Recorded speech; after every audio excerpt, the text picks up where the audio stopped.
anyway, I was in my meditative state,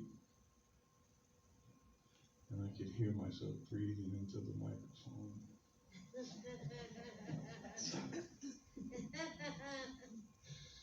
Yeah, so anyway, today's topic is going to be scientific prayer, okay? And it kind of comes from the one who coined it the heaviest was Emmett Fox, but Charles, and we're going to do a little bit of, we're going to do some quotes from Charles and Myrtle and a few of those people. We're going to stick with the unity theme. But anyway, let's just go with it. Here he is, one of our founders, right, Charles Fillmore. And this is a quote from one of his books. He approaches the spiritual realm from a scientific viewpoint. He takes apart, demystifies the holiness of our relationship with God and the universe, and remystifies by showing us Jesus' teachings in scientific theory. So for most of my life, I would have just looked at you with one eye on that one and said, what? Like, what do you mean? You know? So let's do, and we've talked about this before, because most of you guys know that for the last year I've been doing the history of unity and all the players and who started it and where it all started, where it came from. And the original, and let's just do good old Myrtle, okay? Myrtle had tuberculosis, and she was getting doctors telling her to get your affairs in order and all that. And basically, in those days, in 1890s and the early 1900s, tuberculosis was a death sentence. Okay, so she went to it was like a Bible study, but of New Thought, like what we follow. Okay, and it was done by a fellow named E.B. Weeks. Okay, and he was the one that gave her these, and this is, and I'll quote: "You are a child of God. You cannot inherit sickness." Okay? So she started doing these affirmations, and she took these words to heart and sequestered herself to many months, speaking the words of praise every part of her body, into every part of her body. And the truth is, in some of the investigations that I've gotten into, it took really 2 years before. It's a long time of believing, if you think about that, right? Long time. So and then, okay, so here's her husband Charles, again, we just, him, okay? Charles, seeing her success, also began praying in the same manner, and he was cured of a withered hip, okay? So, it wasn't growing, and he was like kind of crooked to one side. And as he started with the affirmative prayers, it started to grow. And they said the only reason it never all the way, because he didn't live long enough. He didn't go all the way to where it grew into where everything was perfectly straight, but it was close.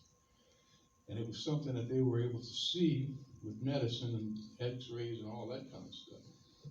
So, and we get back to where we started, and I don't want to stay too long on this, but Myrtle was so excited by her new relationship with prayer that she began to pray for other people. Eventually, she and Charles began holding prayer circles in their home, and that's what started the unity movement. They did not come up one day and say, hey, let's start a church. It didn't happen that way. They had some experience with prayer and some success. And that's what we're going to talk about today, right?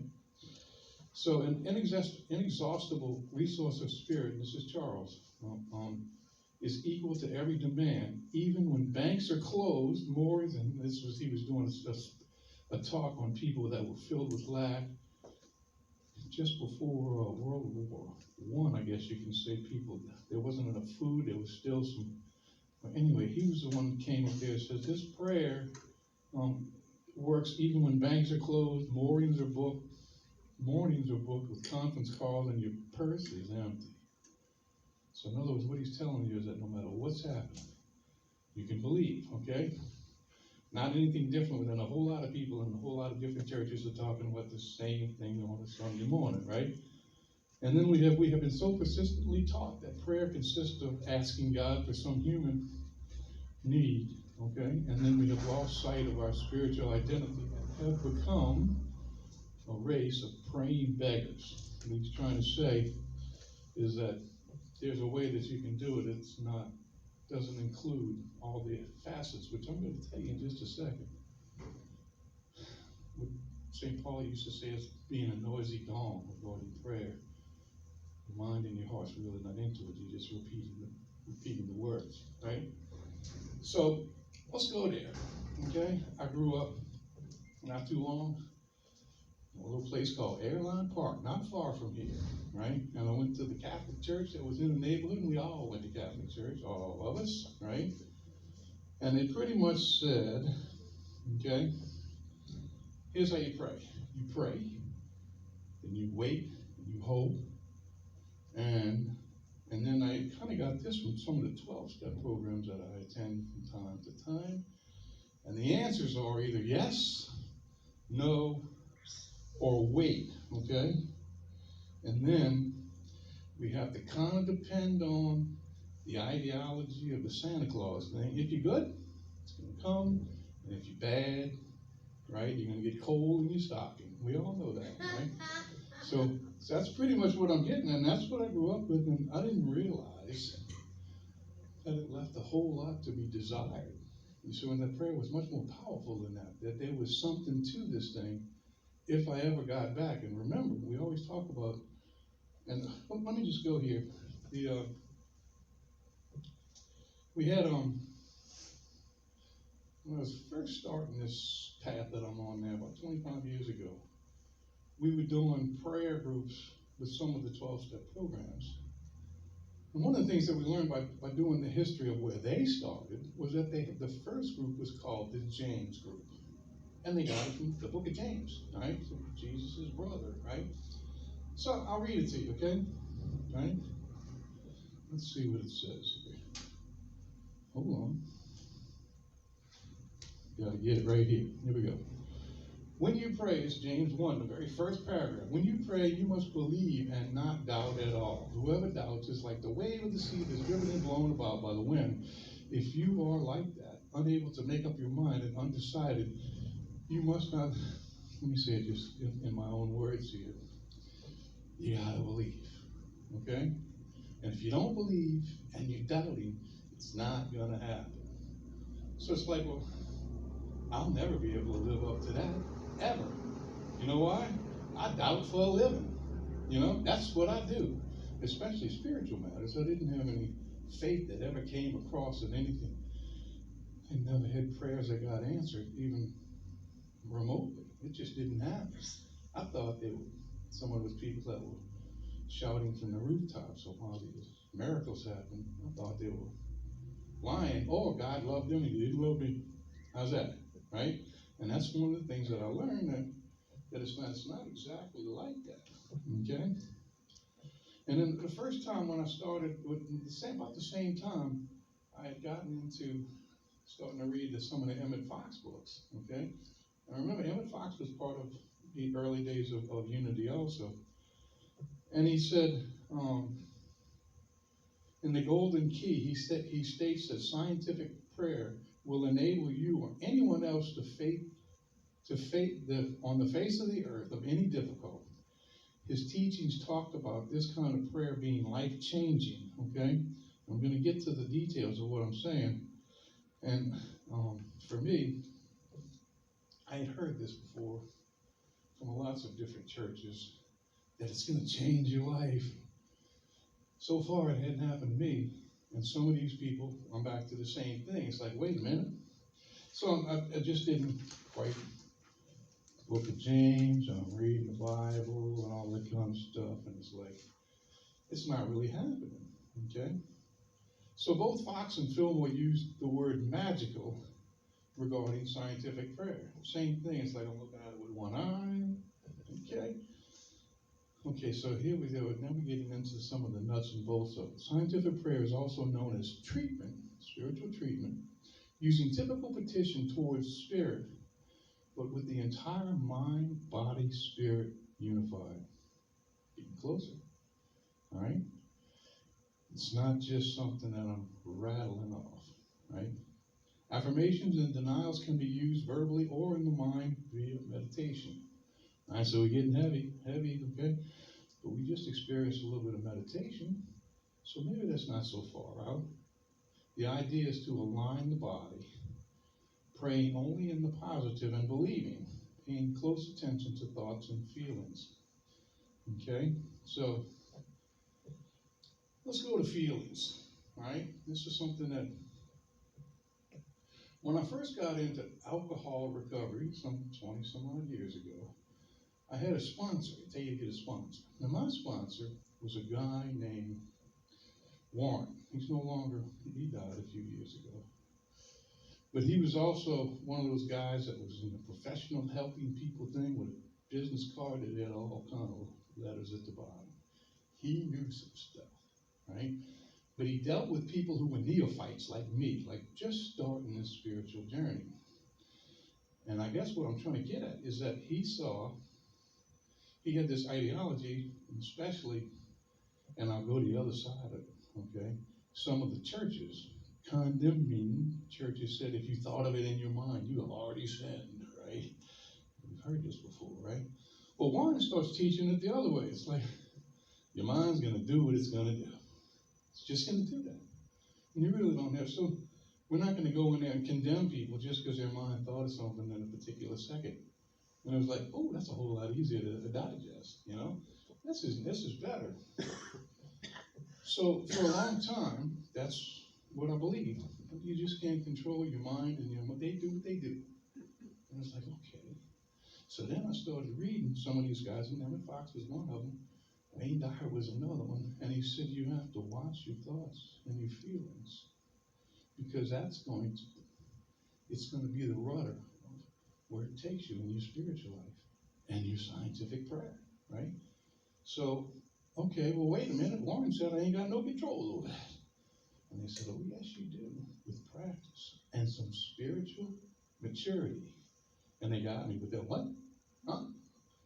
Spiritual maturity. Okay, maybe so, because at this point, I'm starting to experience some things that I've never experienced before. And maybe there's something going on here that I didn't realize it before. Maybe all of a sudden God started loving me. Okay? You see what I'm getting at, right? So, I used to ask this question, who was right? Warren, my first sponsor, or Emmett Fox? And the truth is, they both are, according to the mindset that you were in at the time. You see what I'm getting at, right?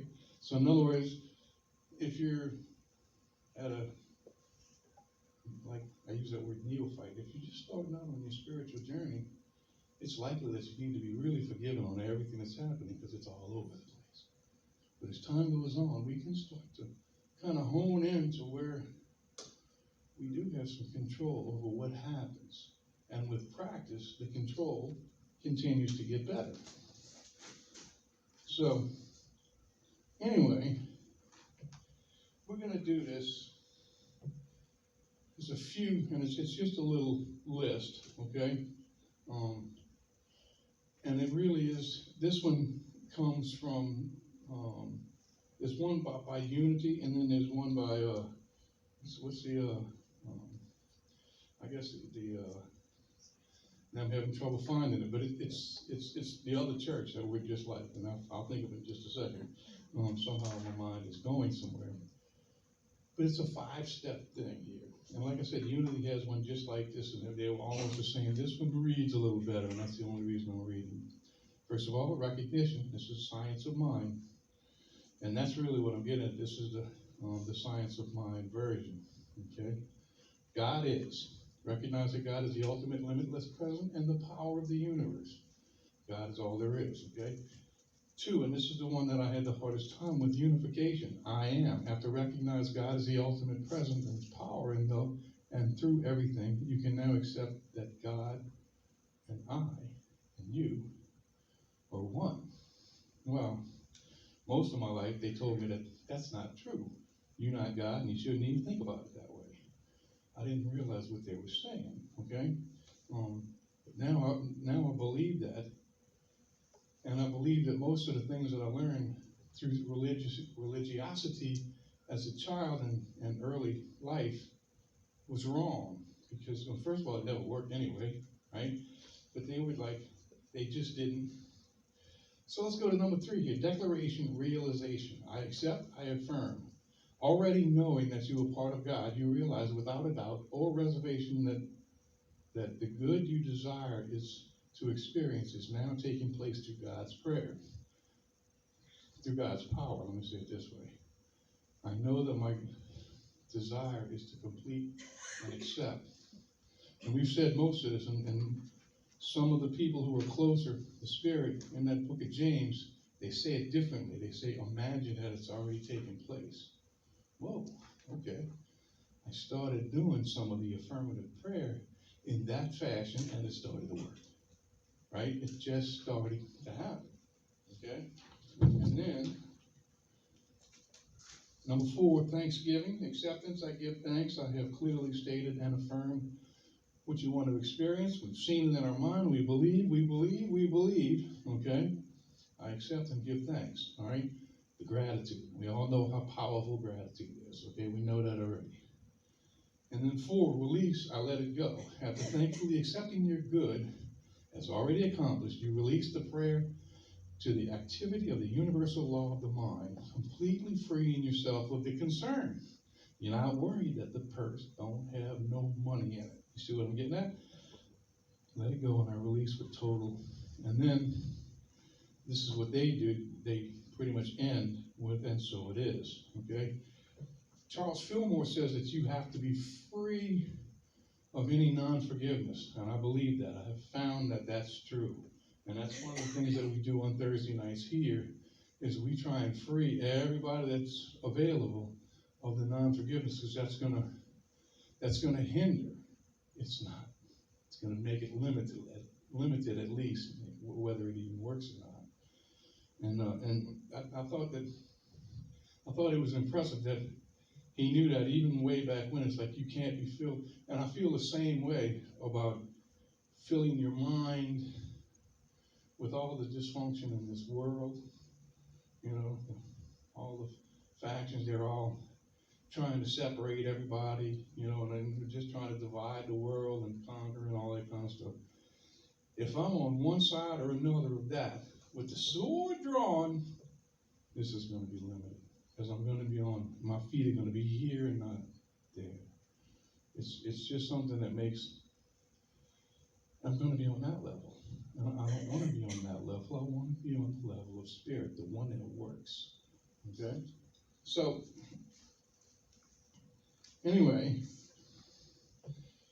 this is pretty much, and this is where I am, and you don't know how many times I've done this little part, not in church, but dealing with people, trying to tell them about Spirit and what's really at stake, and what the parameters really are not the ones that we're supposed to live in fear, and we're supposed to hop from one foot to the other, and we're supposed to do it this way and do it that way, and if we got everything exactly right, just maybe the door will open, okay? And that's not true, all right? Some people might say it's true. I'm going to say it this way, all right? This is Emmett Fox one more time. He's one of my gurus, as you can tell. Your heart's desire is the voice of God, and that must be obeyed sooner or later. Now, I didn't like the part about being obeyed, how that sounded, okay? Listen to it this way. These are my words, too, okay? Through spiritual awakening, new understandings and practices, we begin to hear the voice of God more clearly and realize that the desires of our heart are the will of God because Spirit placed it there in the first place. You hear it, right? You see what I'm saying? It's not some kind of, that I got to hop, maybe they're going to, no. In other words, it was placed there all in the beginning. Your heart's desire can be a lot of things. It can be relationships. It can be your career.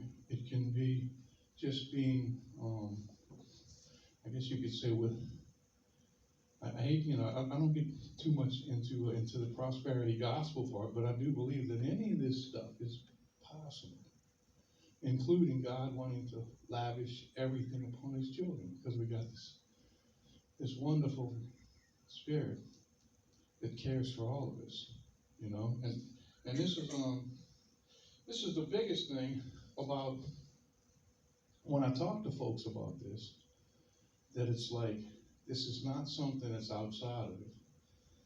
You don't have to go looking for it. And that's, I've had the last church that I was part of, that was one of the things that, first thing you need to do is you have to figure out what the will of God is. So they go on running around reading books and listening to what other people say and all of that. No, it's right here already. It's here. You know, it is already done. And all we have to do is be open enough. And this is where, when I am a neophyte to spirit, and my thoughts are going in a million directions, I'm not going to be able to see that. But what I want to set forth for today is that we will see it if we take care of our mental faculties, if we heal the emotional scars that people carry, and if we believe enough. And I'm going to tell you that, and this is one of the things that I say about this. The faith that I have right now is tremendous. I've never had faith like this before. I don't really have to doubt anymore. So many times, but it was never my faith. It was never mine. It always came through spirit. And a really faithful faith like I just didn't expect. You know, I really didn't expect that this was going to be part of my path. You know, I just wanted things to work out. And sometimes I wanted things to work out my way, the limited way. And when I got to the point to where I started realizing that it's unlimited, there are no limits. The only limits that there are within my mind, or within my fears. And remember that, with the fear and all of the negative stuff that's around us, it's very difficult. And they said this in some of the stuff that I was studying in the last couple of days. And this is Charles Fillmore. He talked about keeping everything in secret. And Wayne Dyer used to say that too, your intentions through prayer. And I don't necessarily know if that's totally necessary. I guess so. They're a little further along than I am, so maybe so, okay? But I also know that I can go and come out of ego and start saying, well, I'm going to do this, and I'm going to be that, and I'm going to be a millionaire, and all of this kind of stuff. That's the ego. And part of being this non-forgiveness that I'm talking about and getting away from the old me, the limited me, is to step away from ego and be spirit. And if I can do that, if I can be part of that, then it's going to get me to a point to where let me just say it this way. When I've been doing affirmative prayer in the last couple of years, and I do it for a while, okay, and things start working out, and I do just what a nice, typical American does. As soon as it starts working, what do? Stop doing it, right? Yeah. Every time I start back and start doing it again, it works. And it took a long time to work up to a point. And I do believe that you have to kind of spiritually condition yourself for the success of it. In the beginning for me, it did not happen exactly the way I wanted it to. Sometimes it didn't happen at all. But as time went on and I kept on the practice of being connected to spirit, learning the meditative techniques, and being part of them, I'll say it this way. The science of scientific prayer, let's just use something of science, all right? If you have, what's H2O is water, right? In the form of the H2O, no matter what happens, it's always going to be water, right? If you use the certain techniques of mind, body, and spirit through the meditative process and believing, it has to work. So it's like, whoa. And there's a whole lot of people say, and if your mind just said, nah, not really, well, I don't know, some things might be too far off and all that, okay? There's your limits. But that's not real if you really are a believer, you know? In the in that caption in the book of James, it talk about the end of it talks about not moving mountains, but removing mountains. That's pretty serious. Maybe we can move it over with an earthquake or something like that. But to erase them completely, that is a faith. And I'm not really talking about moving mountains. Y'all understand what I'm getting at. I'm trying to get to the point to where the things that we're trying to petition for are all available, especially if it's coming from the heart. And I just truly believe that God is a loving and caring God. It's always going to be for our good, and He's always, and I don't think it's much bigger than a he or a she or anything like that, that it is, I guess you could say, and I go back to that word, my heart's desire, to be something that's just totally powerful. Now, maybe it's taken me a few lifetimes to get to this point to where I can accept it. Most of my life, I really didn't even believe in some of the things that I just talked about. And I was one hopping from one foot to the next. And I really believed things like the devil's out there waiting to tempt me and doing all that. I no longer believe any of that. Since I have brought on a new type of following, okay, things have worked out for me at every turn. And prayer life has always been something that is not filled with fear anymore or doubt. And that's something that's taken a while to be able to say. But I'm really happy with the progress that's happened. I'm going to end with this. My home life, most of you guys know me, last month, my mom passed. And it wasn't anything all that terrible. She was 90. And it was time. And I'm very relieved. But we spent about 3 weeks of dealing with it every day. And I was talking to Jenny, my girlfriend, pretty much was very sick last night, and she's been sick. We visit the hospital a lot. I want you to think about what I just described in the last 2 months and consider the fact that maybe that's enough to just block it all. You know what I'm saying? All this negative stuff. Maybe I might want to shake the fist at the sky and maybe tell them. But the reality is, it's like the whole way through, I was able to carry this spiritual petition. And I believe that the best has already set forward. In other words, everything that is for the best as far as, I don't know if I want to live to be 90. I really don't. It's a little far from me. But as far as that's concerned, and I don't want to be sick and continue to live life and really not have any miracles going on. And that's pretty much where I'm at right now. I'm finally realizing that the way of spirit is better. And it's, even though sometimes I get back into the negative, I don't allow it, because I know that it's always going to work out for what is for my best good. And I think that's the big thing, that not just about the things that are not so good or seemingly good, but that spirit is there on all levels at all times. And I never have to doubt anymore. So, anyway, scientific prayer, remember, if it's done correctly in the right posture, it has to work. Thank you, and that's all I have.